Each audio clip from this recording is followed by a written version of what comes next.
Commode में एक pigeon मरा हुआ था जिसका मुंह अंदर की तरफ घुसाया हुआ, किसी ने उसको घुसाया है।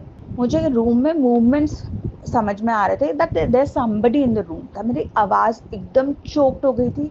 आई कुडंट से एनीथिंग। कोई भूत स्क्रैच कर रहा है तो वो निशान आपके ऊपर आ जा रहे हैं। 3 टाइम्स प्रॉपर फिगर दिखाई दिया है एक एंटिटी का, और वो भी एक मेल एंटिटी का, ब्लैक स्ट्रक्चर जैसा। जय श्री राम दोस्तों, आप सभी का स्वागत है अक्षय वशिष्ठ चैनल पर। इस चैनल पर मैं अक्षय वशिष्ठ आपको ऐसे पैरानॉर्मल इंसिडेंट और एक्टिविटीज के बारे में बताता हूँ जो कि हमारे फॉलोअर्स और सब्सक्राइबर्स हमारे साथ शेयर करते हैं। इंस्टाग्राम आईडी, जीमेल आईडी और अब एक ऐसा फोन नंबर जो कि आप स्क्रीन पे देख सकते हैं। तो कभी आपके साथ कोई पैरानॉर्मल इंसिडेंट हुआ हो, आप उसे रिकॉर्ड करके भेज सकते हैं। मैं अक्षय वशिष्ठ उसे नरेट करूंगा अपनी आवाज में। आगे बढ़ने से पहले एक बार धन्यवाद जो आप हमारे इंस्टाग्राम, यूट्यूब को इतना प्यार दे रहे हैं। ये जो रियल इंसिडेंट हम आपके सामने लेके आते हैं, ये आप में से ही कुछ लोग हैं जिन्होंने अपने ऐसे दर्दनाक हादसे हमारे सामने रखे हैं, जो अपनी जिंदगी में बहुत ज्यादा परेशान रही हैं या अभी भी बहुत ज्यादा परेशान चल रहे हैं, जो लोग नहीं चाहते कि आगे आने वाली जनरेशन अपने ऊपर कोई ऐसा बोझ उठा ले जिसे जिंदगी भर वो अपने ऊपर से हटा ना पाए। दोस्तों, आगे बढ़ने से पहले मैं एक चीज आपके सामने कबूल करना चाहूंगा, और ये मेरी तरफ से कन्फेशन है, क्योंकि मैं भी चाहता हूं कि जिस तरीके से सीख मैं लेता हूं, आप भी ऐसी सीख लें। जब भी मैं कभी एक नए घर लेने के बारे में सोचता था और कोई मुझे बोलता था कि भाई वास्तु चेक करा लेना, मैं हमेशा ये सोचता था कि यार आगे बढ़ती जिंदगी में वास्तु की क्या ही इंपॉर्टेंस होती है, मतलब वास्तु कितना ही कारीगर होता होगा। लेकिन फिर मैंने एक ऐसा किस्सा सुना है जिसको सुनने के बाद मैं बहुत ज्यादा हिल गया। अभी मेरे दोस्त ने हरियाणा साइड एक घर लिया। घर लेने से पहले उसने अपने मामा जी को फोन करा, प्रॉपर्टी डीलर के थ्रू वो घर ले रहा था। और जब अपने मामा जी को फोन करा, मामा जी ने फोटो देखी, और फोटो देखने के बाद जो लड़का था मेरा दोस्त, उसको बोला कि ये घर मत लेना, ये दक्षिण मुखी घर है और ये परिवार को बहुत बुरी तरीके से तहस तहस कर देता है, जो दक्षिण मुखी घर होते हैं। तो मेरे दोस्त को जब ये चीज उसके मामा जी ने बोली कि मत लेना, तो प्रॉपर्टी डीलर ने उसे बहुत इजीली कन्विंस कर लिया कि घर बहुत सस्ते में मिल रहे हैं। और अगर आप देखोगे तो दुनिया भर की सोसाइटीज बन रही है, अपार्टमेंट्स बन रहे हैं, तो क्या वो दिशा देख के घर खरीदते हैं? उस प्रॉपर्टी डीलर ने क्या करा, उस परिवार को, मेरे दोस्त के परिवार को इतना इजीली कन्विंस कर लिया कि मेरे दोस्त के परिवार ने वहां पर टोकन अमाउंट दे दिया। मुश्किल से 2-3 साल के अंदर इनकी बहुत बुरी हालत हो गई। सबसे पहले हेल्थ में इश्यूज आ गए, फिर धीरे धीरे पैसे जाने लगे। अब मेरे को एक चीज समझ में आ गई कि भाई जब भी घर लूँ ना, तो वास्तु जरूर चेक कराना है। ये कोई पेड प्रमोशन नहीं है, ना ही मैं किसी एप्लीकेशन का नाम बताने वाला हूँ, लेकिन ये आपके लिए बहुत बड़ी सीख है, क्योंकि आज के पूरे रियल इंसिडेंट में तो वास्तु का एक बहुत बड़ा रोल होने वाला है कि कैसे अगर आप एक गलत वास्तु वाला घर ले लो तो आपके घर में किस तरीके से एंटिटीज खिंचती चली आती है। आज का पूरा रियल इंसिडेंट हमें सुलेखा ने बताया। सुलेखा जिन्होंने बताया कि अक्षय, मेरी जो शादी हुई मेरे हस्बैंड से, उनका नाम है रोहित, शादी हुई 2006 में, और उससे पहले इन्होंने अपने हस्बैंड के बारे में बताया कि मेरे हस्बैंड दिल्ली के रहने वाले हैं। दिल्ली में मेरे जब हस्बैंड रहते थे अपने पापा मम्मी के साथ, तो मेरे हस्बैंड के पापा बहुत ज़्यादा स्ट्रिक्ट थे, बहुत ज़्यादा स्ट्रिक्ट। 18 साल होते ही मेरे हस्बैंड के पापा ने उन्हें घर से निकाल दिया, ये बोल के कि तू अपनी नानी के यहाँ पर रहेगा कोलकाता में और वहाँ से काम काज सीख के आएगा। लड़कों के बारे में आपको बहुत अच्छे से पता है, हालांकि अब तो ये हर जगह ही होता है, सिर्फ दिल्ली नहीं कि लड़के रात को लेट आते हैं, बहुत ज़्यादा एंजॉय करते हैं, घूमते फिरते हैं, चाहे वो 18 साल के हों, 20 साल के हो, 22 साल के हो। जो रोहित थे वो अपने पापा के अगेंस्ट रहते थे कभी कभार, जिस वजह से उनके पापा ने उन्हें कोलकाता भेज दिया था, मतलब सुलेखा के हस्बैंड को। जब वो कोलकाता आए तो उन्होंने अपने पैर संभाले और धीरे धीरे जॉब सर्च करनी शुरू की। 2006 में रोहित और सुलेखा की शादी हुई थी। उससे पहले उनके पास बहुत ज़्यादा फाइनेंशियल इश्यूज रहा करते थे। कोशिश किया करते थे रोहित अपने घर को संभालने की, लेकिन कहीं ना कहीं उनकी जो किस्मत थी वो चूक जाती थी चीज़ों को लेके। जैसे वो कहीं पर अगर घर लेने की सोचते थे तो उस घर की EMI बंधवा लेते थे, लेकिन वक्त आते आते कुछ ना कुछ ऐसे इंसिडेंट हो जाते हैं, उनके घर में कुछ ऐसा हो जाता है जिसकी वजह से वो EMI टूट जाती और पैसे लॉस में चले जाते और वो घर भी नहीं मिलता था। लेकिन जब 2006 में सुलेखा की शादी रोहित से होती है, जो कि हमारी सब्सक्राइबर है सुलेखा, उन्होंने बताया कि मेरे आने के बाद हमारे जैसे होता है ना कि 2 परिवारों के गण मिल गए, हस्बैंड वाइफ के गण मिल गए, तो वो गण और भी ज़्यादा स्ट्रांग हो जाते हैं। मतलब कुछ चीज़ें जो आपकी बंधी होती है शादी के बाद वो खुल सी जाती हैं। इसी तरीके से सुलेखा ने बताया कि जब मैं अपनी हस्बैंड की लाइफ में आई तो सारी चीज़ें बहुत सॉर्टेड होने लगी। सबसे पहले उनका प्रमोशन होना स्टार्ट हुआ, धीरे धीरे उनके ऑफिस में उनकी तारीफ होनी स्टार्ट हुई, और जो लॉटरी होती है, ऑफिस में लॉटरीज वगैरह खुलती है जहाँ पर लोग अपना टोकन अमाउंट डालते हैं, वहाँ पर उनकी गोल्ड की चेन निकली। धीरे धीरे इनके घर में रोहित की जो प्रगति है वो रात दिन चौगनी होती जा रही थी, और उसका सारा श्रेय किसको मिल रहा था? सिर्फ और सिर्फ सुलेखा को। ये चीज़ अच्छी थी तो घर वाले इस चीज को समझ रहे थे कि सुलेखा लक्ष्मी के तौर पे आई है, उनके पैर जो है वो सोने के पैर है, मतलब जब भी वो कदम रख रही है तो एक एक जगह पर सोना निकल के आ रहा है। इसके बाद क्या हुआ, रोहित ने शादी के 1-2 महीने बाद ही एक इंडिविजुअल डिसीजन लिया अपने बॉस के साथ। ये फ्लैट देखने निकलते हैं जो अभी अपनी नानी के साथ रह रहे थे। इन्होंने सोचा कि हम इंडिविजुअल फ्लैट लेंगे और इंडिपेंडेंट रहेंगे, अपनी मम्मी को लेके आएंगे। हालांकि इनके पापा दिल्ली में रह रहे थे, तो इनकी मम्मी कुछ टाइम के लिए इनके पास आने वाली थी। रोहित अपने बॉस के साथ जाते हैं कोलकाता में और वहाँ पे एक 2 BHK देखते हैं। तो वो जो 2 BHK देखा वो इन्हें बहुत ज़्यादा पसंद आ गया था। इनके बॉस ने भी इन्हें यही कहा कि भाई तुझे यहाँ पे इन्वेस्ट करना चाहिए। और वो जो फ्लैट था 2006 में, वो फ्लैट इन्हें सिर्फ 13 लाख रुपए का मिल रहा था, जो कि उस टाइम के हिसाब से सुलेखा का मानना है कि वो सस्ता था फ्लैट। हालांकि मुझे तो अभी भी सुन के हैरानी होती कि 2006 में 13 लाख रुपए कम नहीं होते, अच्छे खासा अमाउंट था। लेकिन उन्होंने बताया कि 2006 में जो कोलकाता में जो फ्लैट मिल रहा था वो एक लग्जरियस प्रॉपर्टी थी जहां पर सोसाइटी में उन्होंने लिया। तो रोहित और उनके बॉस ने किसी से भी बिना पूछे सीधा उसका टोकन अमाउंट दे दिया। अब जब ये खबर पहुंचती है सुलेखा के पास, तो सुलेखा अपनी मम्मी और अपनी चाची के साथ आती है उस फ्लैट को विजिट करने के लिए। जब फ्लैट विजिट करने आते हैं तो सुलेखा ने जब पहला कदम रखा उस घर में, उन्हें तभी ही नेगेटिविटी फील हो गई थी। यहाँ पर आकर सुलेखा ने बताया कि अक्षय, मुझे नेगेटिविटी बहुत जल्दी फील हो जाती है। जब मैंने इस घर में कदम रखा तो मुझे बहुत भारीपन महसूस हो रहा था। इन्होंने अपने हस्बैंड को बताया भी कि मुझे यहाँ पर ठीक नहीं लग रहा, लेकिन किसी ने भी, सिंगल इंसान ने इनका भरोसा नहीं करा। ऊपर से इन्हें ही बोल दिया कि तू बहुत अंधविश्वासी है, शादी के 3 महीने हो गए हैं तो फ्लैट तो लेना ही था, और अगर अच्छी डील मिल रही है तो ये सब सुना सुना के इन्होंने सुलेखा का दिमाग ही पूरा चेंज कर दिया। सुलेखा अपने हस्बैंड के साथ वहां पर मूव कर जाती है। ये बात है जब इनके साथ ये पहला सबसे दर्दनाक हादसा होता है। 3 महीने बाद सुलेखा अपने हस्बैंड के साथ और अपनी मदर इन लॉ के साथ बैठी हुई थी अपने घर में 2 BHK, जहां पर हॉल में ही आराम से बैठे हुए थे। एक L शेप सोफा वहां पे रखा हुआ था और उसके बगल में एक बहुत बड़ा मिरर लगा हुआ था। ये लोग आपस में बातचीत कर रहे थे, चाय के चुस्के ले रहे थे। तभी ऐसा लगा जैसे एक वहां पर अनजानी सी कोई चीज आई जिसने उस मिरर को इस तरीके से हिट करा कि मिरर अपने आप भटाक करके वहां पे बजा और वो बुरी तरीके से पूरे फर्श पे फैल गया। सुलेखा उस टाइम पर भी समझ गई थी कि इस फ्लैट में कुछ ना कुछ गलत है।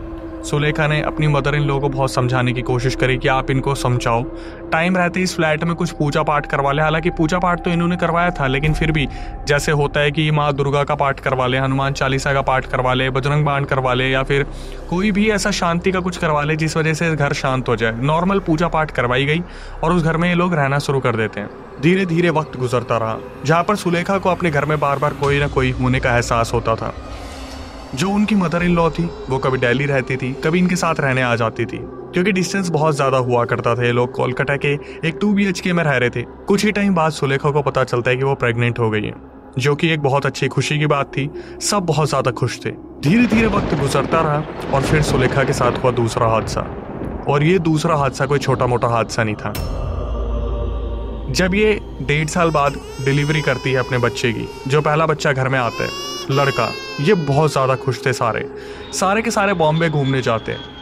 बॉम्बे घूमने गए, वहाँ पर इन्होंने बहुत एंजॉय किया। 2-3 रातें ये वहीं पे रुके, जहाँ पर इन्होंने घर को पूरी तरीके से लॉक कर रखा था। मतलब हर खिड़की, हर दरवाज़ा पूरी तरीके से लॉक था। ये बात है 2008 की। सुलेखा ने मेंशन किया कि अक्षय, मैं ये चीज़ कभी नहीं भूल सकती, ये साल कभी नहीं भूल सकती, क्योंकि ये बर्बादी का सबसे बड़ा साल था हमारे लिए। जब ये बॉम्बे से वापस घूम के आते हैं, जब इन्होंने दरवाज़ा खोला अपने घर का, तो सुलेखा को बहुत अजीब सी एक स्मेल आ रही थी और सुलेखा हाथ में बच्चे को लेकर सीधा अंदर जाती है। फिर मदर इन लोगों को पकड़ाती है बच्चा, क्योंकि उन्हें स्मेल आ रही थी, और वो सीधा वॉशरूम यूज़ करने गई, क्योंकि ट्रिप के बाद वॉशरूम यूज़ करना बनता है। ये जैसे ही वॉशरूम का दरवाज़ा खोलती है, सामने देखती हैं जो पॉट था, वहाँ पर जो लैटरिन पॉट था उसके अंदर एक कबूतर वहाँ पर इस तरीके से पड़ा हुआ था जैसे उसको वहाँ पर डुबोया गया हो। अब सुलेखा के दिमाग में जो क्वेश्चन आया, जो कि हर किसी इंसान के दिमाग में आना बनता है, कि जब घर पूरी तरीके से बंद था, खिड़कियां बंद थी, तो ये कबूतर आया कहाँ से? सुलेखा भाग के जाती है, अपने हस्बैंड को बताया कि हमारे घर में इस तरीके से कोई चीज वहां पर पड़ी हुई है। उनके हस्बैंड आते हैं, देखते हैं और नॉर्मल तरीके से रिएक्ट करते हैं। बोलते कि जब शायद हम गए थे तो हो सकता है कि हमसे कोई दरवाजा खुला रह गया हो, या फिर कबूतर अंदर रह गया हो, फिर पानी पीने के लिए वो घुसा होगा, ऐसा होगा वैसा होगा। जैसे कि आप जानते हैं कि थ्योरेटिकल समझाना कितना आसान होता है। 36 एग्जाम्पल देकर उनके हस्बैंड ने उनका मुंह बंद कर दिया। ये चीज होने के बाद सुलेखा एकदम से एक्टिव हो गई थी, लेकिन सुलेखा पे ना ही कोई भरोसा करता था और ना ही सुलेखा किसी को बता पाती थी। फिर दोबारा वक्त गुजरने लगा। उन्हें हमेशा ऐसा महसूस होता था कि कोई 10 फीट का इंसान उनके आगे पीछे घूम रहा है। बहुत लंबा, कोई ऐसा काला सा इंसान जिसको वो पहचानने की कोशिश कर रही है पर वो पहचान नहीं पा रही। इन दिनों उनके साथ कुछ नई चीजें होना स्टार्ट हुई। जब भी वो सोती थी स्लीप पैरालिसिस होता था और जब भी वो उठती थी उनकी बॉडी पर निशान मिलते थे। आगे बढ़ने से पहले एज अ प्रूफ जो उन्होंने हमने फोटो शेयर की वो मैं आपको दिखाना चाहूंगा, जहाँ पर कमर पे, हाथ पे, पैर पे, हर जगह उनके निशान है। तो पहले उन फोटो को देख लीजिए।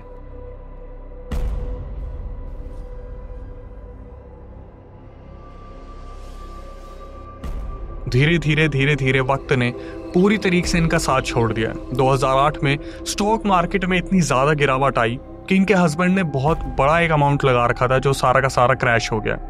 और सुलेखा ने अपना व्यवहार बताया कि अक्षय भाई, जब मैं अपने घर में थी तो मुझे कभी किसी चीज़ की कमी महसूस नहीं हुई। मतलब मेरे घर वालों ने सारी चीज़ें मेरी फुलफिल की थी, क्योंकि मैं इकलौती लड़की थी, मेरा एक भाई था, मम्मी पापा के साथ में रहती थी, तो मैं एक शॉपिंग करने वाली लड़की थी। मतलब मुझे हर एक हफ्ते में कोई नई ड्रेस, नया फिर कोई ना कोई टॉप चाहिए ही होता था। और इस टाइम पर हालात ऐसे हो गए थे 2008 में, जहाँ पे समझ नहीं आ रहा था कि हम घर परिवार संभाले कैसे, क्योंकि मेरे हस्बैंड के मैक्सिमम जो पैसे थे वो शेयर्स में लगे हुए थे। और जिस तरीके का क्रैश हुआ था, मार्केट पूरी तरीके से ठप पड़ गया था और उस चीज़ की कोई रिकवरी नहीं थी। क्योंकि जब आप पैसे लगाते स्टॉक मार्केट, म्यूचुअल फंड या फिर बैंक में, तो आपको पता होगा हज़ारों पॉलिसीज होती हैं। जैसे बैंक की पॉलिसी है कि अगर बैंक में आपने करोड़ों रुपए भी रखे हैं और बैंक को नुकसान हुआ तो आपको मुआवजे में सिर्फ 5 लाख रुपए मिलेंगे। ऐसी बहुत सारी पॉलिसीज होती है जो इंसान को पता तक नहीं होती, जिसकी वजह से वो कभी गोल्ड जैसी जगह पर इन्वेस्ट नहीं करता। धीरे धीरे वक्त गुजरता रहा और साल भर साल बीतते रहे। जब भी ये रात को सोती तो इन्हें महसूस होता कि किचन में कोई गया और एकदम से बर्तनों को गिरा दिया। तो ये उठ के जाती और देखती कि बर्तन सही में गिरे हुए हैं। अपने हस्बैंड को आके बताती तो हस्बैंड हमेशा यही बोल देते, कोई चूहा होगा, कोई सुनसुनिया घुस गया होगा या कोई छोटा मोटा जानवर होगा, तुम इतना क्यों सोचती हो सकता है बिल्ली हो। इनके हस्बैंड इन्हें कन्विंस कर देते थे। अभी तक इनके हस्बैंड को इन सब पैरानॉर्मल चीज़ों पर यकीन नहीं था और सुलेखा इस चीज़ को समझा भी नहीं पा रही थी कि उसके साथ हो क्या रहा है। 2008 में पहला बच्चा होने के बाद इनकी तबीयत बहुत ज़्यादा ख़राब रहने लगी। इतनी ज़्यादा ख़राब हो जाती थी तबीयत इनकी कि इनको हॉस्पिटल पहुंचना पड़ता था। और हॉस्पिटल में इनके साथ अजीब अजीब सी चीज़ें होने लगी। जब ये हॉस्पिटल पहुंची तो वहाँ पर इनको जो पल्स मीटर था वो लगाया गया। इनकी पल्स चेक की जाती थी मॉनिटर पे और पूरा हॉस्पिटल एकदम से वहाँ पर अचानक से भागना शुरू कर देता था, क्योंकि कभी कभी सुलेखा की पल्स गायब हो जाती थी। डॉक्टरों में हड़कंप मच जाता था और वो बार बार चिल्लाते थे कि फटाफट से कुछ करो, इनकी पल्स नहीं मिल रही। ऐसे हालात हो जाते थे जहाँ पर डॉक्टर इतने ज्यादा हैरान हो जाते थे कि 30 पल्स पे कोई कैसे इंसान जिंदा है। इनकी पल्स कभी खत्म हो जाती थी, कभी रुक जाती थी और कभी आती थी तो 10, 20, 30 पे आके अटक जाती थी। डॉक्टर्स बहुत ज्यादा हैरान थे और डॉक्टर्स को भी ऐसा लगने लगा था कि इनके साथ कोई सीरियस दिक्कत है। धीरे धीरे वक्त गुजरता रहा, इनके साथ स्लीप पैरालिसिस बढ़ते रहे, शरीर पर निशान बढ़ते रहे। अब जो निशान थे वो निशान कोई मामूली निशान नहीं थे। अभी तक जो ब्लड क्लॉट हुआ करता था वो नाखूनों के निशान में बदलने लगे। ऐसा लगता था जैसे किसी इंसान ने इनकी कमर को बुरी तरीके से नोच दिया है। ये अपने निशानों को छुपाती घूमती थी। धीरे धीरे वक्त गुजरता रहा और 2008 से 2011 आ गया। इन्होंने अपने दूसरे बच्चे को जन्म दिया। दूसरे बच्चे को जब इन्होंने जन्म दिया तो वो सर्जरी से हुआ था। ये हॉस्पिटल में थी और वहाँ पर इनके साथ फिर दोबारा एक बहुत बड़ा हादसा हुआ, जिसको सुनने के बाद मेरी तो लिटरली रूह कांप गई थी। ये हॉस्पिटल में थी। इन्होंने बताया कि अक्षय, जब मैंने दूसरे बच्चे को जन्म दिया उस हॉस्पिटल में उस तरीके से सर्विसेज नहीं थी कि आपको परमानेंट एक नर्स अलॉट कर दी जाएगी। ऐसा हुआ करता था कि जब मैं अपने रूम में हुआ करती थी, जहाँ पर सिंगल रूम हमने ले रखा था, तो नर्स ली जाती थी। और इसे ध्यान से सुनिएगा क्योंकि यहाँ पे आप भी बहुत डरने वाले हैं। इन्हें हमेशा ऐसा महसूस होता था कि उस रूम के बेड पर कभी लेफ्ट में आके कोई बैठ जाता था, कभी राइट में आके कोई बैठ जाता था, लेकिन जो भी इंसान बैठता था वो दिखता नहीं था। ये बेल बजाती और इस टाइम पर इनके साथ जो सबसे बुरा हादसा हुआ था कि इनकी आवाज़ जा चुकी थी 2-3 दिन के लिए। इनका इतना ज़्यादा प्रेशर लगा, इनकी तबीयत इतनी ज़्यादा ख़राब थी, इनकी आवाज़ जा रखी थी। तो जैसे ही नर्स आती, ये बेल बजाती, नर्स आती तो नर्स को ये बोलती पानी चाहिए, मतलब इशारे से बोलती एक बार, फिर 5 मिनट बाद, फिर 5 मिनट बाद, फिर 5 मिनट बाद, 5 मिनट बाद, 5 मिनट बाद, 5 मिनट बाद। मतलब सुलेखा ने बताया कि अक्षय, वो सर्दियों का टाइम था और मैं बार बार नर्स को बेल बजा के बुलाती तो नर्स भी बार बार बोलती, मैडम इतनी सर्दी में आप इतना पानी कैसे पी ले रहे हो। अब सुलेखा ये थोड़ी ना बता सकती कि इस कमरे में मुझे कोई एंटिटी महसूस हो रही है या मैं किसी को बैठते देख पा रही हूँ। सुलेखा तो बार बार ये सोचती थी कि बस मैं किसी को बुला लूँ और थोड़ी देर के लिए वो जो लूप में मैं फंसी हुई हूँ, जहाँ पर मुझे वो एंटिटी बार बार परेशान कर रही है, वो लूप टूट जाए। इसके बाद क्या हुआ, अगले दिन जब ये हॉस्पिटल में थी तो फिर दोबारा इन्हें महसूस हुआ कि इनके रूम में कोई एंटिटी आ चुकी है। एक गंदी स्मेल भी आ रही थी इन्हें। नर्स आती है इनके बच्चे को लेकर और बोलती है कि अगर आप सही हैं तो क्या आप बच्चे को दूध पिला पाएंगी। और उस टाइम पर सुलेखा बुरी तरीके से डर गई कि मेरे साथ तो कुछ हो तो हो, लेकिन मेरे बच्चे के साथ कुछ नहीं होना चाहिए। सुलेखा ने साफ मना कर दिया, इशारे में, आवाज़ तो निकली ही नहीं लेकिन इशारे में मना कर दिया कि नहीं, मेरे बच्चे को यहाँ मत रोकना। अब आज की जो रात थी वो इनके लिए काटनी मुश्किल हो गई। इनको बार बार महसूस हो रहा था कि कोई ना कोई तो है। इन्होंने अपने भाई से कैसे न कैसे टूटी आवाज़ में बात करी और अपने भाई को हॉस्पिटल में बुलाया, जो आज रात इनके साथ पूरी रात वो रुके। मतलब लास्ट नाइट तो ये सो ही नहीं पाई थी। तीसरे दिन इनको वहाँ से डिस्चार्ज मिला जब ये वापस अपने घर पे आई। और घर पे आने के बाद इनके अंदर कुछ नए परिवर्तन आए। वो परिवर्तन थे सुसाइडल थॉट्स। कुछ ऐसी चीज़ें दिमाग में आनी कि मैं खुद को ख़त्म कर लूँ। सुलेखा ने ये चीज़ बताई कि अक्षय, मुझे ना हमेशा ऐसे थॉट्स आते थे कि सुलेखा उठ और छत पे जा और कूद जा। ये 5 मिनट बाद यूँ सोचती थी कि मैं ऐसे कैसे सोच सकती हूँ, मेरे तो 2 बच्चे हैं। फिर दोबारा सुलेखा उठ, छत पे जा और कूद जा। इन्होंने क्या करा, ये इतनी ज़्यादा फ्रस्ट्रेट हो गई, ये उठी, इन्होंने एक गिलास तोड़ा कांच का और अपने हाथ में कट मार लिए। इस चीज़ की फ़ोटो भी इन्होंने हमसे शेयर की है, वो फ़ोटो भी एज अ प्रूफ एक बार आप देख लीजिए।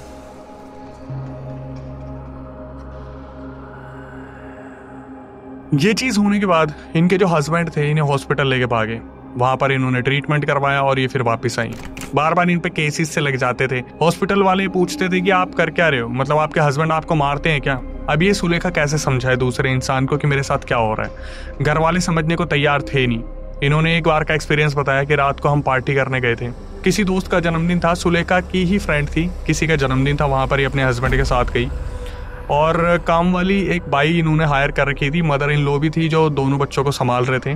तो जब ये रात को आई तो रात को आते आते इन्हें रात को 3 बज गए थे। ये आई और ये सो गई।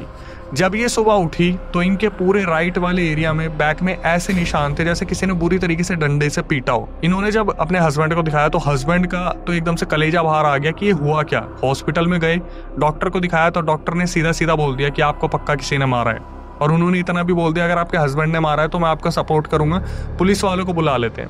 सुलेखा ने समझाया कि नहीं डॉक्टर, मैंने रात को ड्रिंक की थी, ऐसे किया था वैसे किया था। तो डॉक्टर ने फिर दूसरा लॉजिक निकालना स्टार्ट किया कि आपने जो ड्रिंक करी थी वो शायद आपको सूट नहीं करी, आपको देख के पीनी चाहिए थी, ऐसा था वैसा था। 36 चीज़ें बोल के सुलेखा वापस आ गई। ये निशान देखने के बाद जो काम वाली बाई थी घर में, वो अलग अलग थ्योरीज देने लगी। वो जो बाई थी वो बताती कि मैडम मुझे ऐसा लग रहा है कि केले के पेड़ पे आपका नाम लिख कर ना कोई टोटका कर रहा है, इस वजह से आपकी बॉडी पे स्क्रैचेस आ रहे हैं। अब इस चीज़ को सुनने के बाद सुलेखा भी मजाक उड़ा देती कि ऐसे थोड़ी ना होता है। धीरे धीरे वक्त बीतने लगा और इनके जो हस्बैंड थे उनको भी शक होने लगा कि यार सुलेखा के साथ कुछ तो गलत हो रहा है। इन्होंने एक वास्तु वाले को कॉल किया और वास्तु वाले को घर पे बुलाया। जो वास्तु वाले थे वो घर पे आए और उन्होंने घर का वास्तु देख के बता दिया कि इस घर का वास्तु बहुत ही ज़्यादा बिगड़ा हुआ है। मतलब यहाँ पर तो सिर्फ वो इंसान रह सकता है जिसने ये घर बनाया है, अदरवाइज यहाँ पर कोई रेंट वाला रह ही नहीं सकता। यहाँ पर सिर्फ वही रहेगा जिसने इस घर की नींव रखी है। अब ये सुनने के बाद ये बुरी तरीके से घबरा गए और वो जो हीलर थे उन्होंने ये भी बता दिया कि कुछ ना कुछ तो दिक्कत यहाँ पर है, मतलब नेगेटिविटी है, साथ में ब्लैक मैजिक का भी सीन नज़र आ रहा है। तो जब इन्होंने पूछना शुरू करा ब्लैक मैजिक का सीन नज़र आ रहा है, तब पता चला कि सुलेखा के ऊपर किसी ने ब्लैक मैजिक कर रखा था। सुलेखा ने बहुत दबाव डाला उन हीलर के ऊपर, तो उन हीलर ने बताया कि आपकी ही कोई रिलेटिव है जिन्होंने आपके ऊपर ब्लैक मैजिक किया है। बार बार शक जा रहा था बाई के ऊपर, क्योंकि काम वाली बाई कोलकाता से थी और वो एक बंगाली थी। लेकिन जो हीलर थे उन्होंने कंफर्म करा कि आपकी बाई का काम नहीं है, आप ही के रिलेटिव का काम है, मतलब सुलेखा की ही कोई रिलेटिव थी जिन्होंने उनके ऊपर ब्लैक मैजिक किया था। अब ये सब कुछ होने के बाद जो उनके हस्बैंड थे वो बहुत ज़्यादा डर गए। वो बाहर निकले अपने घर से और कॉन्टैक्ट निकालने लगे कि कैसे मैं अपनी वाइफ के ऊपर से ब्लैक मैजिक उतरवा सकता हूँ। तो बहुत ढूंढने के बाद उन्हें एक मौलवी का नंबर मिलता है। वो मौलवी को बताते हैं कि ऐसे ऐसे हमने एक हीलर को बुलाया था और उन हीलर ने बताया कि मेरी वाइफ के ऊपर ब्लैक मैजिक हो रखा है। उन मौलवी ने फ़ोटोज़ मंगवाई इनकी। इन्होंने जब फ़ोटोज़ भेजी तो उन मौलवी ने बताया कि आपकी पत्नी के ऊपर जो ब्लैक मैजिक हुआ है वो करा तो गया है, लेकिन जो चीज़ दिक्कत वाली है वो ये है कि आपकी पत्नी के ऊपर जिन छोड़ा हुआ है। एक जिन का होना आप समझ सकते हो, मतलब एक औरत के ऊपर जिन होने का मतलब है कि अगर उसके बॉडी पर निशान मिल रहे हैं, दैट मीन्स कि उसके साथ रात में बहुत फिजिकल दिक्कतें करने लग रहा है वो जिन। मौलवी जो थे उन्होंने 3-4 लक्षण पूछे कॉल पे कि क्या आपको ऐसा लगता है कि आपके घर के बर्तन गिरते हैं। सुलेखा ने बोला हाँ ऐसा होता है। फिर पूछा कि बैड स्मेल आती है, उन्होंने बोला हाँ ऐसा होता है। फिर पूछा कि आपके शरीर पर निशान आते हैं, और ये सब कुछ सुनने के बाद ये क्लियर हो गया था कि इनके ऊपर एक जिन छोड़ रखा है। अब जिस दिन ये चीज़ पता चली कि सुलेखा के ऊपर जिन है, ये एक्टिविटीज़ उनके साथ और भी ज़्यादा बढ़ गई। वो मौलवी बोलते हैं कि आज रात मुझे आपके घर पे रुकना होगा और पूजा करनी होगी। लेकिन सुलेखा ने हमेशा से अपने पेरेंट्स से और अपने रिलेटिव से सुना था कि भाई बाबा तांत्रिक पर यकीन मत करना, खासकर जब वो घर पर रुकने की बात करे, क्योंकि आपके पति की होते हुए भी आपके ऊपर वो कब वशीकरण कर लेंगे आपको पता नहीं चलेगा। सुलेखा ने साफ मना कर दिया कि मैं अपने घर में किसी को एंट्री नहीं दूंगी। इनके हस्बैंड ढूंढने निकलते किसी बाबा को जिनसे सॉल्यूशन करवा पाए। बहुत मुश्किल से ये कांटेक्ट में आते हैं बालाजी की एक महाराज को। महाराज इनके बारे में जैसे बातचीत शुरू करते हैं साफ साफ बता देते हैं कि आपके ऊपर एक जिन छोड़ रखा है और हम पूरी कोशिश करेंगे उसे निकालने की। तो कुछ धागे दिए गए और धागे देने के बाद बता दिया गया कि आपको ऐसे ऐसे जो है चीज़ें करनी है। कुछ टाइम तक तो चीज़ें करी गई, थोड़ी बहुत राहत भी मिली, लेकिन इंसान को जब राहत मिलती है तो चीज़ें होनी बंद हो जाती हैं। इनके घर में जो प्रिवेंशंस बताए गए थे, जो प्रिकॉशंस बताए गए थे, वो धीरे धीरे खत्म हो गए और उसके बाद फिर से चीज़ें इनके साथ स्टार्ट हो गई। ये बेचारी बच्ची जो बोलना चाहती है उसको बार बार दबा दिया जाता है। इसके अंदर क्या चल रहा है तुम लोग किसी को पता है? एक आदमी को कितना परेशान करोगे?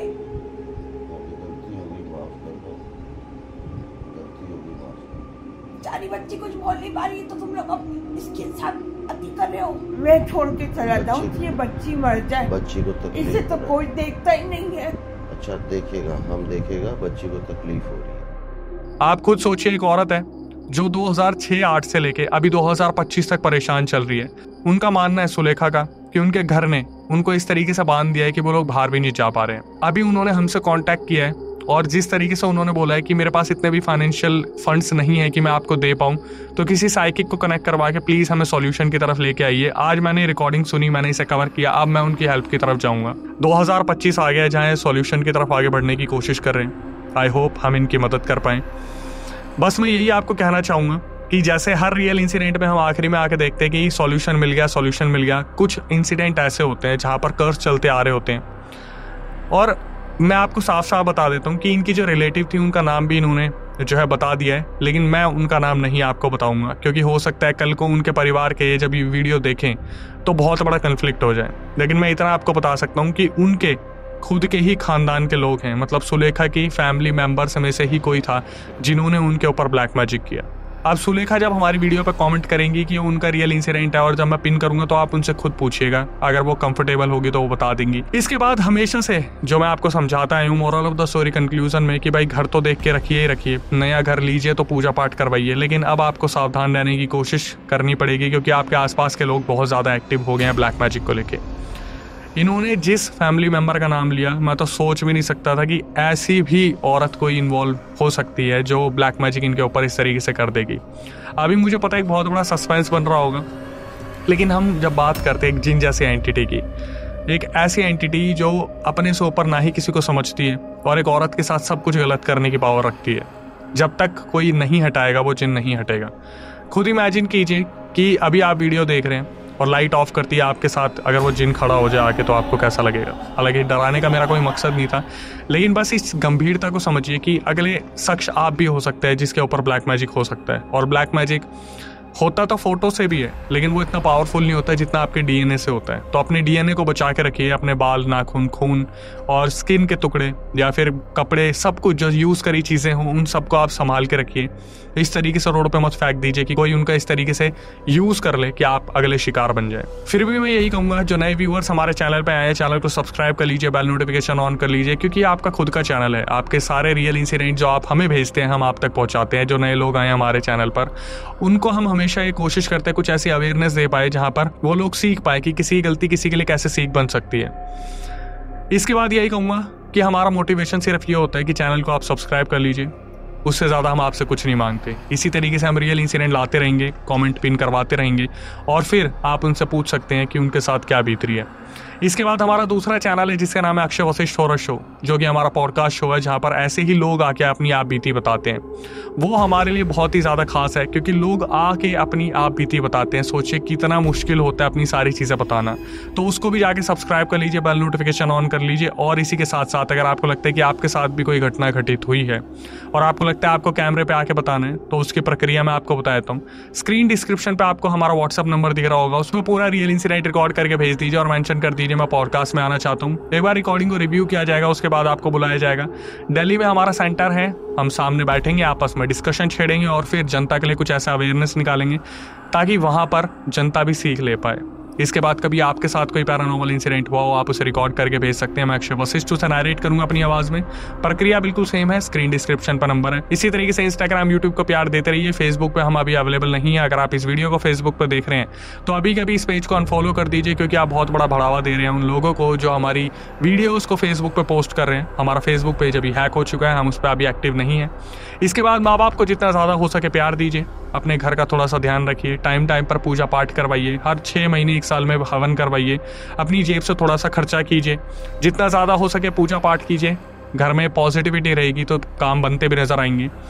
एक बार अगर घर में नेगेटिविटी घुस गई तो वो आपको पूजा पाठ तक कभी पहुंचने नहीं देगी। ऐसे बहुत सारे लोग आप में से होंगे जो पूजा करने से बहुत कतराते होंगे, लेकिन भगवान के लिए 20 मिनट आप निकाल लोगे तो मर नहीं जाओगे। कुल देवी देवताओं का आशीर्वाद लीजिए, जितना ज़्यादा हो सके अपने भगवान को पूजिए। टिल देन, नई वीडियो नए पॉडकास्ट आने तक stay tuned with the channel. I backed out. I said नहीं, मैं अलाउ नहीं करूँगी किसी मौलवी को घर में रात में रुकने के लिए, and because he can do anything. मेरे हस्बैंड के होते भी वो हिप्नोटाइज कर सकता है। क्या आपको कुछ अचानक से बैड स्मेल और कुछ आता है? तो मैंने बोला हाँ, रिसेंट में ही हुआ है। हम भी इस घर से बहुत निकलने का कोशिश कर रहे हैं, बट समहाउ नहीं, ये घर बिकता है, ना हम किसी नए घर में शिफ्ट कर पा रहे हैं।